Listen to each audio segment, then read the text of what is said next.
Hey y'all, what's up? My name is Tom Mizu. You're watching my channel Mizu 14, and I'm here doing a review of Fosse Verdon. It's a new show I'm going to be reviewing. Well, hopefully continue reviewing because I really enjoyed it. The first two episodes. It's on FX.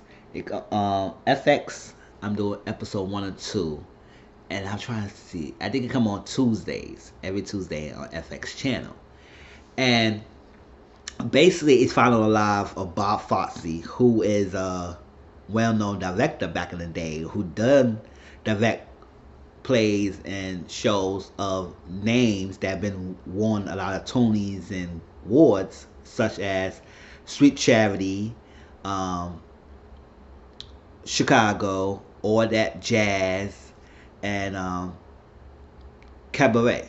They had Cabaret, so like that. So he produced a lot of other things as well. Damn Yankees, all that stuff. So it's follow lives of Bob Fosse and his wife Gwen Verdon. All right. So Gwen Verdon is his third wife that he got married to, and throughout his lifeline, he been with 4 women. Marianne was first, and then we had Joanne, and then we got Gwen, and then we had Anna Anne was somebody he was messing with, where he did it with Gwen. I'm talking about that in a minute.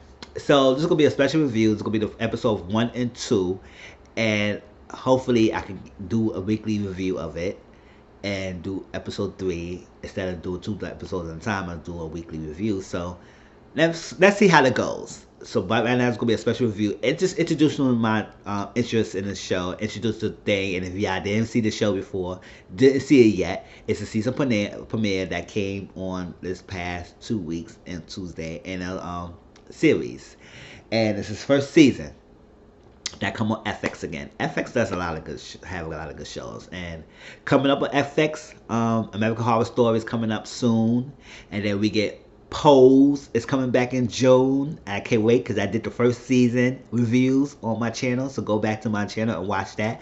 And Pose season 2 is coming back out this June, so I will do a review of Pose, and it'll be also be on FX. So let's get to it. All right. So Bob Fosse and Gwen Verdon. All right. So it started open off when they was recording, shooting a video, shooting a movie of Sweet Charity, and one of the big famous musical number is Big Spender, and they was shooting that scene for it. And whenever you walk to the joint, oh wait, I forgot the song. And when you walk to the joint, I'll pop my cork with every guy I see. Hey, Big Spender, spend a little time with me. Yeah. Real Big Spender, so precious, so divine, and we just got to take you out of my mind.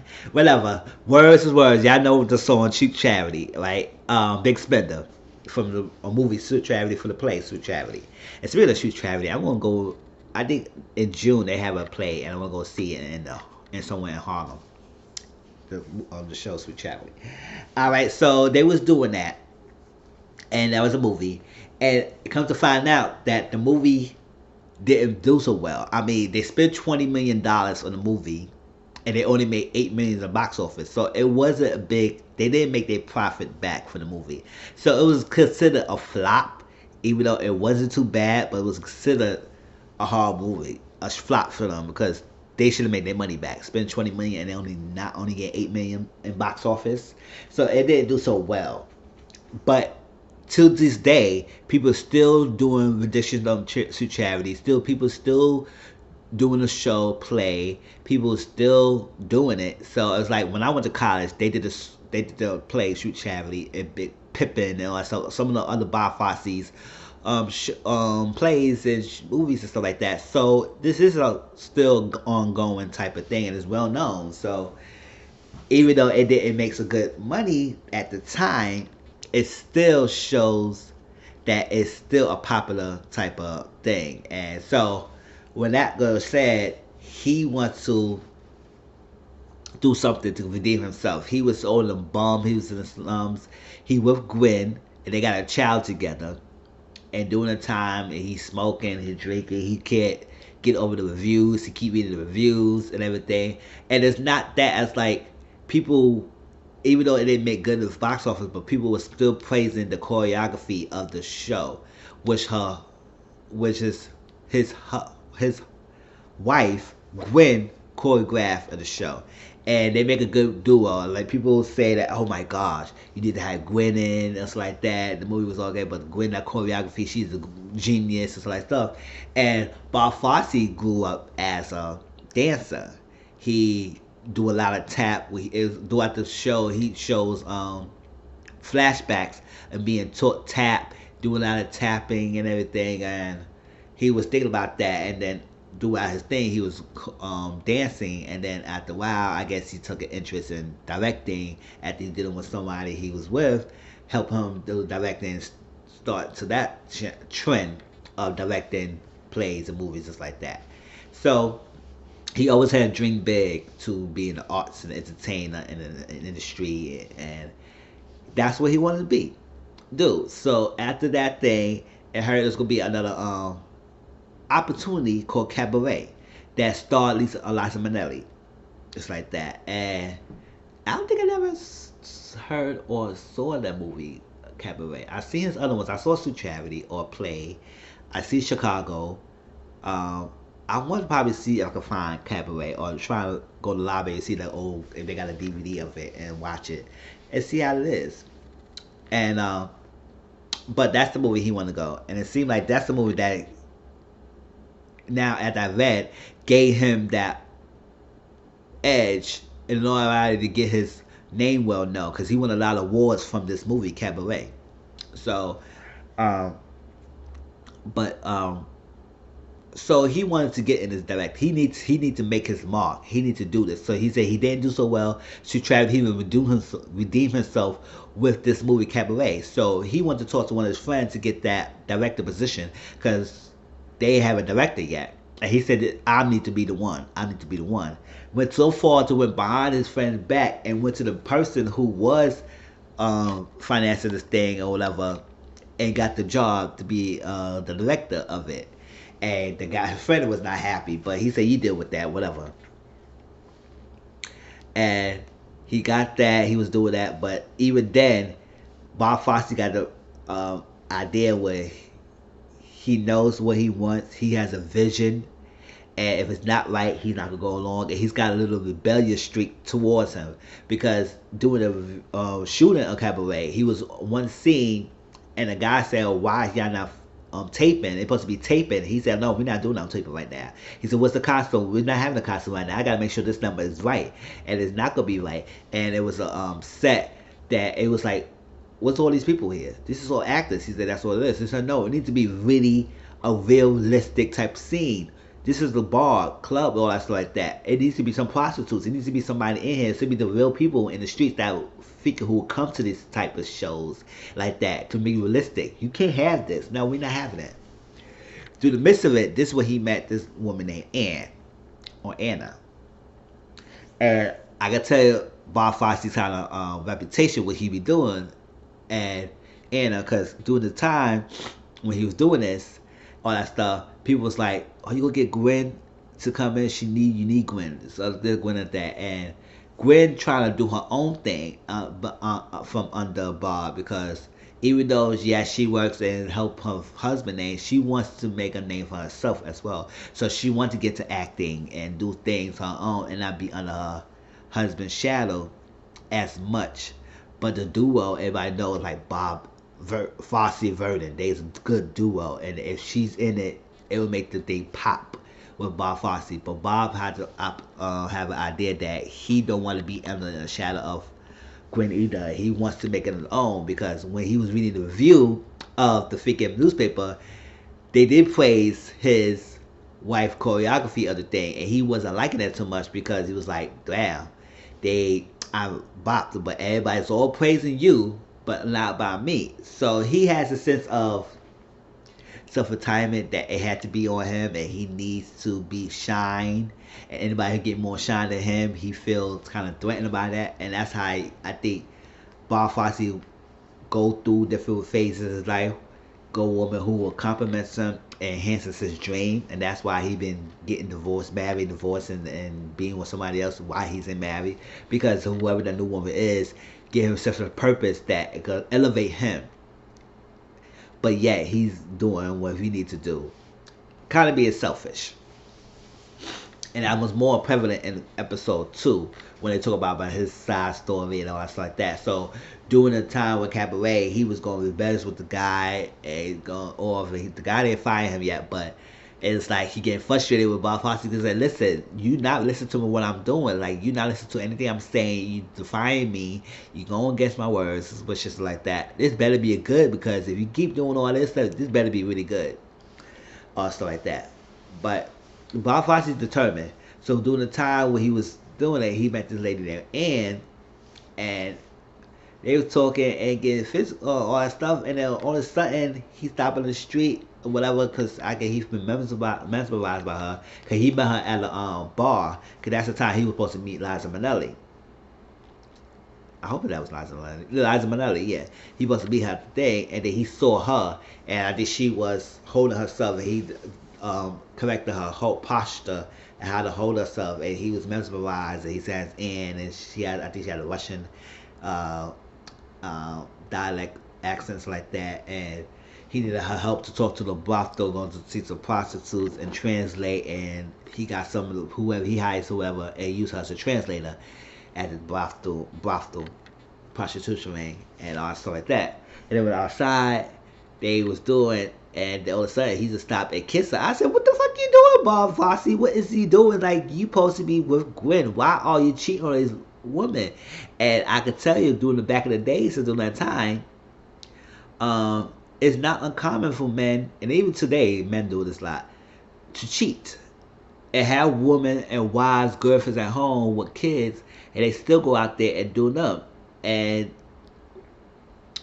whatever, and it's all pleases to him. So he kissed her, and she said, I got a man. He said, what that do to me? He said, you know, I got a wife, and we just got to do it. So they had to start having an affair from there, having a full-blown affair behind Gwen's back. And I think that's what he needs to do. I guess he's lacking and being under Gwen's shadow and not being her lackey, and she getting on the shine, so he wanted to feel more important. So being with this Ann, it's like somebody is to give himself his purpose of refreshing himself. And he has a pattern doing that. Because I'm going to bring in, during the second episode, we see more of how Gwen met Bob Fosse and everything. And what the show, it shows of how you, I like how the transition of the scenes. Because in one scene, you can sit there and then the character think back in the past, and then it has a past scene that connects the story, how it will explain their reaction, explain their experience at that type of moment, and what leads them to that action now from their past. And let's go in and out of present in the past to explain the story. So during the time, it showed the past, because at when it's before that happened, during the present time, they was shooting the scene for Cabaret, and I forgot the number that Liza Minnelli supposed to be singing, and it was a part with the costume, because they asked Gwen to get involved, and she said she would help get involved because they wanted her there. She needed help to choreograph, to make a pop for Bob Fosse. He was okay, whatever, or stuff like that, and because he knows she would be great, he needed her. So at that point, it was a costume with a gorilla monkey costume, and it was not looking great. It was like, it's supposed to be comedy, but Bob Fosse said, you make it too much comedic to it. You need to be more in the dark, so like that, because he's like, at one point, he wanted to stray away from doing the comedic route all the time and make it more serious. But people want to make it comedy, so he need to find that balance. So with that costume, they say, nah, people gonna laugh at it. It's not gonna be good. So Gwen decided she would go to New York, fly to New York, and get a costume for that to be perfect for the scene, and come back. And he said, "Oh, you gonna do that?" Also, because they was like, "Who can we get to go short notice to go to New York, fly to New York to come on over there?" Because I think they're in LA right now and stuff. So it was like, okay, but she did it. But when she coming back and she knock on the door, he was in the bed with Ann, sleeping, having a full blown affair. The same thing that he did with her when he was with Joanne. I'll explain that later on. And he was having an affair. She knocked on the door and it was like that. And that's how the first episode ended. And then went to the second episode when explained in that present scene when they went to beach vacation and she wanted to explain to him, approach him, get to talk to him. But she was just like done with him. And he's like, I'm sorry, I'm trying to explain. This is that. And I started, she was not hearing it. She just left him at the beach. But explain how they met. And that's explained, so what goes around comes around. Because what you did with him while he was with Joanne is the same thing he's doing with Ann while he with you.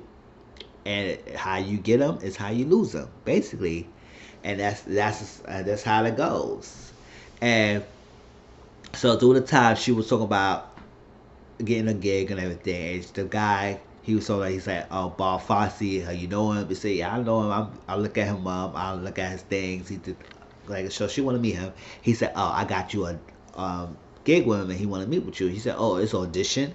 He said, "No, it was like basically you really got the part and all that stuff, but you just got a door." She said, "Okay, whatever, audition." So she went there, did the thing, met him. He went to show her moves of what in a play.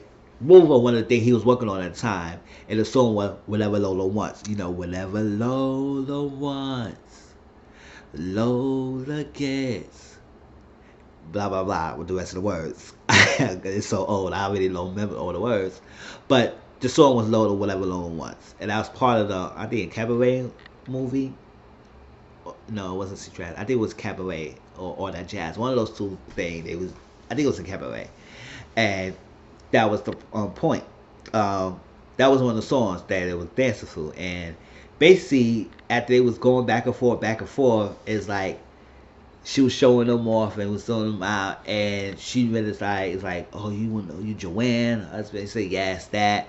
But through the time, Joanne is sick and stuff like that, so it's like he never explained that, and through the midst of them really doing the rehearsal and all that stuff like that, they started having an affair. They showed a scene that he was getting it in. They was having sex and all that stuff while he was with Joanne and all that stuff. We came in. He was supposed to talk to Joanne. She said, "How's it going?" He said, "Oh, I met this lady." She said, "How this lady is," and he explained on and on and on. She sees how he did, how he was, and everything, because it's like she sees the same pattern that he did when he got her, and it's because she got him while he was married to somebody else, Marianne, and she explained that to Gwen one time in the scene, and I was like, "Oh gosh, like this Bob Fosse got a problem." He has a problem. Mistake. He commit with the girl for a while, and then he has a problem of cheating on her. And it's a pattern that he's doing.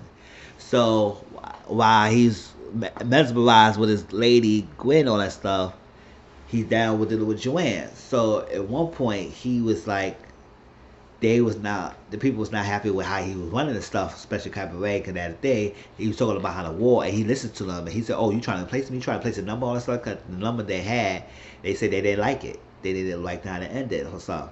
So he went out to do something, and it was he met with Gwen and said, "We got to get a different number." It was uh, "We got the pain, you got the pain," and stuff like that. That was one of the songs Cabaret. You got the pain and knocked out the mambo. You got the pain and you got the pain and knocked out the mambo.